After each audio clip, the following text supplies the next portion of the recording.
पिला माने study success channel रे मु गोपबंधु आज वीडियो रे समस्त को स्वागत जनाऊँ।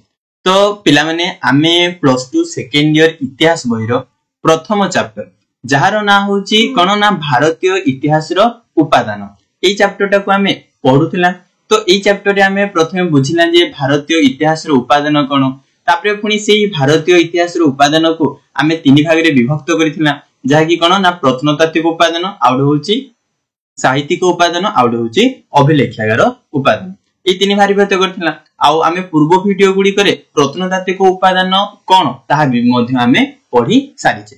तो आज आमे ए वीडियो रे साहित्यिक उपादान कोन ताहा जानिबा एवं ए साहित्यिक उपादान आम भारतीय इतिहास रचना करिवारे केमती सहाय्य करूची से विषय आमे जानिबा। बुझियला? ताले देखो देखो पिला माने प्राचीन भारत कथा जदि कहबा, से प्राचीन भारत रे बहु कवि लेखक माने अन्य गुडे पुस्तक रचना करथिले एवं सेही पुस्तक गुडिको से माने सेही प्राचीन भारतर समाज को आधार करी, सेही समाज रे लोक माने केमती रहउथिले ताकू आधार करी, लोक मानकर अर्थनैतिक जीवन को आधार करी, से समय रे शिक्षा केमती थिला, धर्म विश्वास केमती थिला, आउ राज्य शासन केमती होतिला, ए सब जिंस को आधार करी जो लेखक माने थिले से माने कोन करथिले कहलो पुस्तक गुडिको रचना करूथिले। जदि सेही पुस्तक गुडिको आमे वर्तमान पढिबा ताहले आमे वर्तमान सेही प्राचीन भारतर लोक माने केमती रहउथिले, तांकर सामाजिक जीवन केमती थिला, से माने केमती रोजगार करूथिले, तांकर अर्थनैतिक जीवन केमती थिला, से माने धर्म विश्वास केमती करूथिले, राजनीतिक शासन केमती चलतिला, ए सब जिंस आमे जानि परिबा।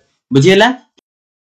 तेणु आमे कहि परिबा जे ए कोन ना साहित्यिक उपादान गुडी को आम प्राचीन भारतर इतिहास रचना करिवारे बहु मात्रा रे कोन करथाय ना सहाय्य करिथाय। तो चलो आमे सेही साहित्यिक उपादान को विस्तृत भाव रे जानिबा।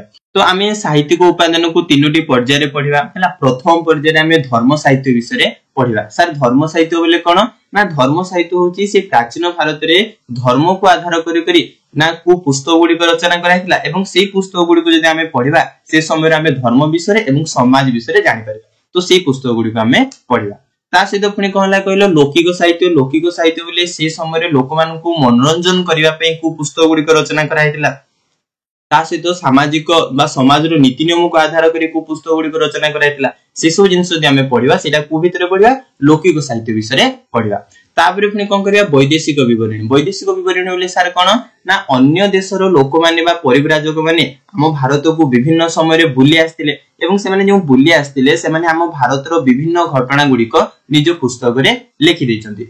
जदि वर्तमान आमे सेही पुस्तक गुडी को पढिबा ताले सेही समय रो आमे जो समय रे से माने बुली आस्तिले से समय रो आमे सामाजिक जीवनी अर्थनैतिक जीवनी विषय जानि परिबा। तो से सब जिंस आमे पुत्रे पढिबा ना वैदेशिक विवरणी विषय पढिबा। तो चलो प्रथमे आमे धर्म साहित्य विषय जानिबा। तो पिला माने कहिली धर्म साहित्य कोन ना एते आमे धर्म पुस्तक गुडी को पढिबा आ ए धर्म पुस्तक गुडी को हम भारतीय इतिहास रचना करिवारे केमदी सहाय्य करछि से विषय आमे जानिबा। देखो वैदिक ग्रंथ पिला माने हम भारतर प्राचीन युग रे जो सर्व प्राचीन सभ्यता थिला सिंधु सभ्यता थिला। तो सेही सिंधु सभ्यता रे लेखा पढ़ा के लोक माने जानि नथिले। तो जेतोले वैदिक युग आरंभ होला वैदिक युग रे कहचंदी लोक माने लेखा पढ़ा जानिले। जेतोले से माने लेखि पढ़ी जानिचंदी ताले से माने बहुत गुडे कोन कले ग्रंथ रचना कले। आउ जदि आमे वैदिक युग कथा कहबा वैदिक युग रे मुख्य ग्रंथ रचना हितला जहा को आमे वेद बोली कहिताउ। तो वेद को चारि भाग वेद कराइछि त माने जानिचो। गोटे होची ऋग्वेद, आउडे होची सामवेद, आउडे यजुर्वेद आउ अथर्ववेद। तो एई चारोटी वेद सेही वैदिक युगर समस्त घटना गुडी को वर्णना करिथे। जेमति आमे कहबा वैदिक युग रे लोक माने केमति बसई स्थापन करूथिले, से माने कोठु आसी बसई स्थापन करिसंती, तांकर शिक्षा केमति थिला, तांकर सभ्यास केमति थिला, तांकर लोक मानकर अर्थनैतिक जीवनी केमति थिला, ता सहित से माने केउ देवादेवी को पूजा करूथिले, केमति रूपे पूजा करूथिले, ए सब जिंस कहि थाए ए वेद रो हमकु सूचना मिलि थाए।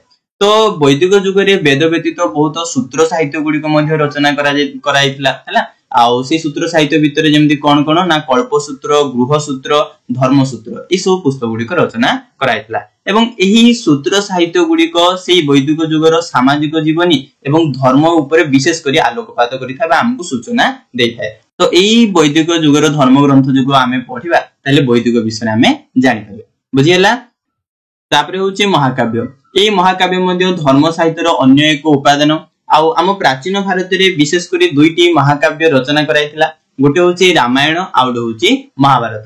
जदि आमे रामायण कथा कहबा, रामायण रे राम केमदी वनवास गले बुझियला कि ता सहित अश्वमेध यज्ञ आउ जेतबेले सीता को रावण अपहरण करि नेला आउ कोन ना राम और रावण को भीतर केमदी युद्ध होइतला आउ रामचंद्र सेही अधर्म को कोन करचंदी कहलो विनाश करी धर्म को जो जय लाभ करले ए सब जिंस आमे सूचना पाई परिबा एवं ए रामायण की रचना करिथिले ना ए रामायण वाल्मीकि रचना करिथिले बुझिला रामायण विषय रे ता सहित पुनी जदि आमे कहबा महाभारत कथा कहबा महाभारत रे कहला ना कौरव और पांडव भितर केमदी युद्ध होइथिला से विषय रे हमको सूचना देथे आ ए महाभारत की रचना करिथिले ना महाभारत व्यासदेव रचना करिथिले बुझिला तो ए महाकाव्य दुईटी जोटा रामायण आ महाभारत ए दुईटा हमको कहछि से समय समाज उपरे विशेष करी आलोकपात करिथे ता सहित धर्म विषय मध्ये सूचना देथे तापरे हमें देखिबा पुराण पुराण मध्ये हम प्राचीन भारतर हला धर्म उपरे समाज उपरे विशेष करी सूचना प्रदान करिथे आउ हम प्राचीन भारत रे अष्टादश पुराण रचना कराइतिला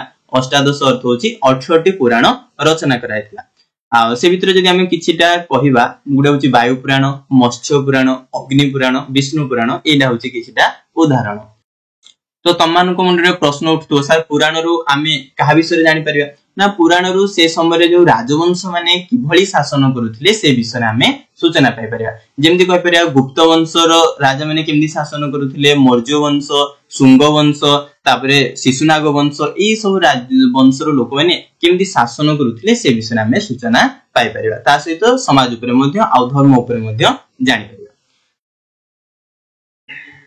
तापरे जैन धर्म ग्रंथ ना जैन धर्म ग्रंथ गुड़िक जैन धर्म विषय सूचना दी थाए जेमती जैन धर्म ग्रंथ गुड़िक कौन कौन अंग उपांग कल्पसूत्र भगवती सूत्र अचरंग सूत्र ये सब ग्रंथ गुड़िक जैन धर्म एवं से जैन धर्म जितेबाला आम भारत में आगमन कला से समय समाज केमती थिला आ जितेबाला जैन धर्म आसिला से समय समाज केमती हैला ता सहित धर्म विषय मध्ये से सूचना बहु मात्रा प्रदान करिथाए बुझियला तापरे हमें देखिबा बौद्ध ग्रंथ मध्ये बौद्ध धर्म विषय सूचना दी थाए आ बौद्ध ग्रंथर मुख्य ग्रंथर ना होची त्रिपिटक जहाको सूत्र पिटक विनय पिटक आउड होची अभिधर्म पिटक बोली कहैते एटा होची मुख्य ग्रंथ जहाको त्रिपिटक काहा काहू नै कहैते ना सूत्र पिटक विनय पिटक आउड होची अभिधर्म पिटक ए तीनटा रचना हैतिला ता सहित दीपवंश मध्ये रचित होइतिला आ महावंश मध्ये रचित होइतिला तो एई पुस्तक गुडीक हमको बौद्ध धर्म विषय सूचना दी थाए आ बौद्ध धर्म समय रे आम भारतर समाज केमदी थिला से विषय मध्ये सूचना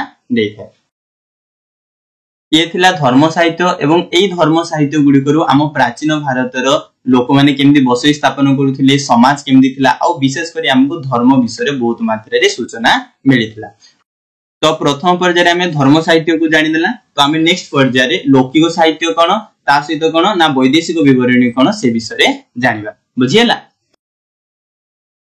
तो पिला माने तमन को जदी हम वीडियो पसंद लाउची तो वीडियो को लाइक करो आ हम चैनल को सब्सक्राइब करो आ अधिक रो अधिक तम सांग साथी समस्त को हम वीडियो शेयर करो बुझियला धन्यवाद।